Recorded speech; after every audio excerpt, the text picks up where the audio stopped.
ಉದಾಹರಣೆಗೆ ನಾನು ತಗೋತಾ ಇದ್ದೀನಿ. ಮಧುಗಿರಿನಲ್ಲಿ ವಿಧಾನಸಭಾ ಕ್ಷೇತ್ರದ ಅಭ್ಯರ್ಥಿ ಆಗಿದ್ದೀನಿ. ನನ್ನ ಕ್ಷೇತ್ರದಲ್ಲಿ ಬರ್ತಕ್ಕಂಥ ಬ್ಲಾಕ್ ಕಾಂಗ್ರೆಸ್ ಅಧ್ಯಕ್ಷರು ಇರ್ಬೋದು, ಮುಂಚೂಣಿ ಘಟಕಗಳಿರ್ಬೋದು, ಇವು ಯಾವುದನ್ನು ಕೂಡ ನನ್ನ ಜಾತಿಯವರು ಬರಬಾರ್ದು. ಅಂದ್ರೆ ಇದನ್ನ ಯಾಕೆ ಪೀಠಿಕೆ ಹೇಳಿದೆ ಅಂದ್ರೆ 224 ವಿಧಾನಸಭಾ ಕ್ಷೇತ್ರದಲ್ಲಿ ಯಾವ ಕ್ಷೇತ್ರದಲ್ಲಿ ಯಾವ ಜಾತಿಯ ಅಭ್ಯರ್ಥಿ ಎಲೆಕ್ಷನ್ ನಿಲ್ತಾನೆ ಆ ಜಾತಿಯವನ್ನ ಬಿಟ್ಟು ಅಲ್ಲಿನ ಬ್ಲಾಕ್ ಸಮಿತಿ ಅಧ್ಯಕ್ಷಗಳನ್ನ ಮಾಡಬೇಕು. ಮುಂಚೂಣಿ ಘಟಕದ ಅಧ್ಯಕ್ಷಗಳು ಕೂಡ ಬೇರೆ ಜಾತಿಯವರಿಗೆ ಕೊಡಬೇಕು.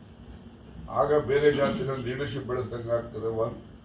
ಸೆಕೆಂಡ್ ಈಸ್ ಆ ಸಮುದಾಯದ ಪ್ರೀತಿ ವಿಶ್ವಾಸ ನಮ್ಮ ಪಕ್ಷದ ಬಗ್ಗೆ ಬರ್ತದೆ.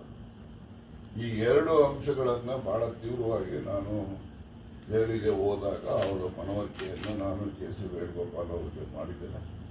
ಅವರು ಕೂಡ ಅದನ್ನ ಒಪ್ಪಿದ್ದಾರೆ. ನೀವು ಹೇಳ್ತಕ್ಕಂಥ ಸರಿ ಇದೆ, ಪಕ್ಷಕ್ಕೆ ಒಳ್ಳೆಯದಾಗ್ತದೆ, ಮಾಡಬೇಕು ಅಂತಕ್ಕಂಥದ್ದು ಇದೆ. ಇದು ಒಂದು ಪ್ರಮುಖವಾಗಿರ್ತಕ್ಕಂಥದ್ದು.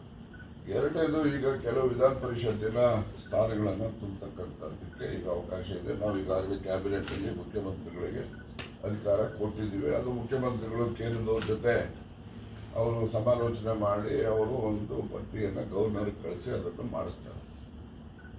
ಅದರ ಒಂದು ನಾನು ಸಲಹೆ ಮಾಡಿರ್ತಕ್ಕಂಥದ್ದು, ಈಗ ವಿಧಾನ ಪರಿಷತ್ತಿಗೆ ನಾಮಿನೇಷನ್ ಮಾಡ್ತಕ್ಕಂಥದ್ದು.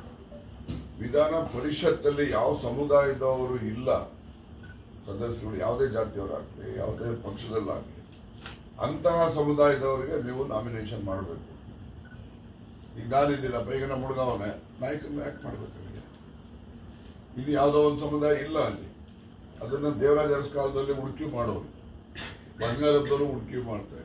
ಹಾಗೆ ನಾವು ಕೂಡ ಯಾರು ವಿಧಾನ ಪರಿಷತ್ತಲ್ಲಿ ಪ್ರಾತಿನಿಧ್ಯ ಯಾವ ಸಮುದಾಯಕ್ಕಿಲ್ಲ ಆ ಸಮುದಾಯದವರಿಗೆ ನೀವು ನೇಮಕಾತಿ ಮಾಡಬೇಕು ಅಂತಕ್ಕಂಥ.